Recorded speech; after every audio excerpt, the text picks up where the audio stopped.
Assalamu alaikum. This is Sidra from Trends 21 with another video. आज भी Urdu content है इसलिए कि अब लगता है कि अपनी ज़ुबान में बात करना चाहिए। कुछ ऐसे इश्यूज़ डेली देखने में आते हैं जो कि इम्पैलेटेबल हो जाता है उनको इग्नोर करना। So today I am going to talk about the issue of LGS school. हालांकि ये ऐसा हम लोग ख़ुद भी कहते रहे कि आपको क्या, आपका मैटर नहीं है तो आपको क्या, लेकिन ये हमारा मैटर है क्योंकि कभी हम स्टूडेंट्स थे, कभी हम टीचर्स हैं, तो इस पे बात करना बनता है। So I have decided to talk about it today. कौन सेलिब्रिटी इन्वॉल्व है? जैसे उमैर राना सर का नाम आ रहा है बार बार। मैं ख़ुद उनकी बहुत बड़ी फ़ैन थी भी और हूँ भी, क्योंकि मुझे नहीं पता क्या सच है क्या झूठ है। उनकी वाइफ मैनेजमेंट में है, ये भी सुनने में आ रहा है, और भी बहुत कुछ सुनने में आ रहा है। टीचर्स इन्वॉल्व हैं, बच्चे ये कर रहे हैं, वो कर रहे हैं।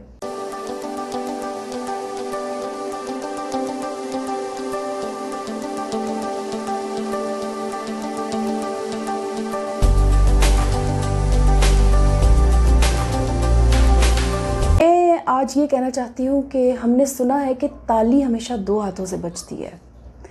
इसमें कोई शक नहीं है कि ताली हमेशा दो हाथों से बजती है, लेकिन एक बात अपनी जगह पर एक प्रॉपर ट्रुथ है कि हमेशा एक सही होता है थोड़ा सा, और एक थोड़ा सा गलत होता है। मतलब आप जज कर सकते हैं दो लोगों में या दो पार्टीज़ में या दो इश्यूज़ में कि कोई एक थोड़ा बेटर है, थोड़ा सा ही सही, लेकिन कुछ ना कुछ उसमें बेटरमेंट होती है as compare to the other one. So मैं यहाँ पर सिर्फ स्टूडेंट्स, टीचर्स, वल्गैरिटी और ऑनेस्टी और आपको ये करना चाहिए, आपको इसलिए यहाँ पर आई हूँ कि मेरा पॉइंट ऑफ व्यू क्या है, मैं क्या सोचती हूँ। मैं खुद बहुत करीब से इस सारी बात के अंदर से गुज़र चुकी हूँ। हालांकि मैं एक ऐसे इंस्टीट्यूशन में जाती थी, ऐसे इंस्टीट्यूशन में थी जहाँ पर बहुत रिस्पेक्टेबल पेरेंट्स, बहुत रिस्पेक्टेबल टीचर्स, लेकिन वहाँ पर भी ऐसी करप्शन मैंने देखी, मैंने ख़ुद देखी। मेरा यहाँ पे YouTube पे आपके सामने इस इशू को प्रेजेंट करने का जो मकसद है वो ये है कि जो लोग ये बोलते हैं कि आप गर्ल्स हैं, आप ऐसे ड्रेसेस पहन कर आ रही हैं और फिर आप मेल्स से क्या एक्सपेक्ट कर रहे हैं। दूसरी तरफ मेल्स के बारे में ये कहा जाता है कि आप टीचर्स हैं, आपको शर्म नहीं आती, आप किन नज़रों से गर्ल्स को देखते हैं। ये जो खिचड़ी है इसके मैं थोड़ी सी खिलाफ़ हूँ, थोड़ी सी नहीं, बहुत सी खिलाफ़ हूँ, अब तो बहुत ही खिलाफ़ हूँ। एक लड़की कुछ गलत पहने तो एक मेल टेम्प्ट हो जाता है, तो एक मेल अगर कुछ गलत पहने तो एक गर्ल टेम्प्ट नहीं हो सकती। इसका तो ये मतलब है। मुझे इब्सन की एक सेइंग याद आ गई है।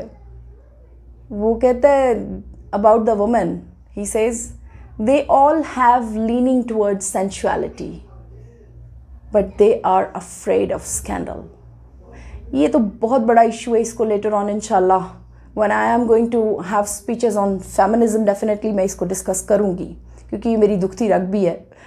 लेकिन यहाँ पर भी वही एक मैटर बार बार सामने आ रहा है कि जब चीज़ें ट्रेस आउट, एक लड़की बोल पड़ी है और अब वो आपको बता रही है कि मेरे साथ ऐसा हुआ, ऐसा हुआ, ऐसा हुआ। हर लड़की का वो सीन नहीं था। हर लड़की, वो एक शेर है, खुद फूल ने भी होंठ किए अपने नीमवा, रंग की तमाम चोरी तितली के सर ना जाए। यानी ये टू साइडेड है। वो टीचर जिसको आज सारी खड़ी होके कल्प्रिट शो कर रही हैं, may be they were involved in their past and they were doing all that with their own consent, their own accord. आज वो कैसे खड़े हो गए हैं? क्योंकि सब खड़े हो गए, वो मी टू जैसा एक इशू बना लिया इन्होंने। इसको थोड़ा अवॉइड करना चाहिए। मेरी अपनी राय गलत हो सकती है, आप लोगों के लिए नापसंदीदा हो सकती है, लेकिन मैं ये समझती हूँ कि अगर आपने उस वक्त ज़ुबान नहीं खोली तो आज ज़ुबान खोलने का क्या मकसद, और अगर आज ज़ुबान खोली है तो फिर प्रॉपरली खोलें। तो फिर beyond the fears of scandals सारी बात होनी चाहिए। ये जो ढका छुपा और इस चीज़ को पता नहीं कब तक हम लोग समझेंगे कि एक लड़की ऐसा ड्रेस पहनेगी तो वो मेल को अट्रैक्ट कर रही है। मेल क्या है? मेल कोई पता नहीं वो राम का अवतार है कि उसको अट्रैक्ट कर रही है, उसको नहीं कर रही है अट्रैक्ट, या उसको करी। भाई हम भी हैं, हम भी मेल्स को देख के अट्रैक्ट हो सकते हैं, but they are just not paying heed to this. इसलिए एक थोड़ी सी माइल्ड सिचुएशन क्रिएट करने में कोई हर्ज नहीं होता। चीज़ों को लाइट लेना बहुत अच्छी बात है। चले आज से ही शुरू करते हैं, ये प्राइवेट स्कूल सिस्टम्स के ऊपर थोड़ा सा चेक रखें, आप कैम्स लगा दें और इस चीज़ को ओपनली लड़कियों को डिस्कस करने के लिए वीकली आप कोई एक हायर कर दें, एडवाइज़र हायर कर दें, एक ऐसा बंदा जिसके साथ लड़कियां, एक फीमेल टीचर हो जाए, उसके साथ डिस्कस कर सके कि मेरा ये प्रॉब्लम है, मुझे ये प्रॉब्लम देखने में आ रहा है। वो उनको सॉल्व करेगा या करेगी, ये यकीन होना चाहिए गर्ल्स को। इतने इतने हाई फीस स्केल्स पे करके पेरेंट्स अपनी बेटियों को, अपने बेटों को यहाँ पर पढ़ने के लिए भेजते हैं, तो इतना भी ट्रस्ट नहीं है क्या उनके लिए? इतना भी स्पेस नहीं है? जो करप्ट है उसकी करप्शन को ट्रेस आउट करना और पेरेंट्स के नोटिस में देना, ये बहुत अच्छी बात है। लेकिन जो करप्ट नहीं है लेकिन पोर्ट्रे किया जा रहा है कि ये करप्ट है, उसके लिए स्टैंड लेना आई थिंक बहुत ज़रूरी है। अगर वाकई किसी के साथ ज़्यादती हुई है तो इस मैटर को अब प्लीज़ सीरियसली लेना चाहिए। मैं अथॉरिटीज़ से भी यही कहूँगी। और एक पैगाम लड़कियों के लिए, बहुत सीरियसली लड़कियों को एक चीज़ सोचनी चाहिए, specially those who are related to those houses जहाँ पर फ़र्क पड़ता है, जो कि अक्सर घर होते हैं, मिडिल क्लास होते हैं या थोड़े बहुत अपर मिडिल क्लास होते हैं, जो वहाँ पे फ़र्क पड़ता है इन चीज़ों से। तो गर्ल्स को ये याद रखना चाहिए कि अगर आप शादी की स्ट्रगल के लिए ये सब कुछ कर रही हैं कि आपसे वो टीचर या वो लड़का शादी कर लेगा, तो शादियाँ पेरेंट्स के बगैर नहीं होती, पेरेंट्स के साथ होती हैं। आप अपने पेरेंट्स को एतमाद मिले, बहुत अच्छी बात है। वो नहीं सुनते तो स्टैंड लें, वो नहीं सुनते तो बात करें, क्योंकि you have the right to choose your partner. लेकिन ये बंद कमरे और ये सब कुछ, इनमें कुछ नहीं रखा हुआ। इनके अंदर सिवाय बेइज्जती के, जलालत के, और अगर आप जलील नहीं भी होते, बेइज्जत नहीं भी होते, अल्लाह ताला आपका पर्दा रखता है, तो भी इसका एंड हमेशा एब्सर्डिटी पे होता है, मीन्स नथिंगनेस पे होता है। At the end you remain just like an empty glass. कुछ भी नहीं होता आपके पास, बल्कि जो रह जाता है वो आपका पास्ट होता है और वो पूरी लाइफ आपको पिंच करता रहता है।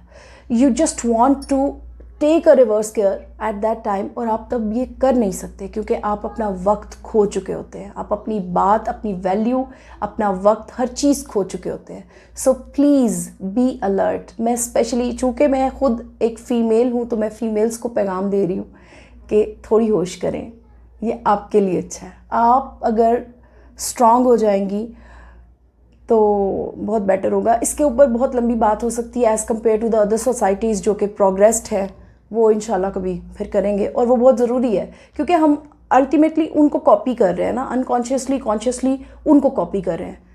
वो ये सब कुछ नहीं कर रहे, वो हमसे बहुत ज़्यादा सेंसेबल लोग हैं।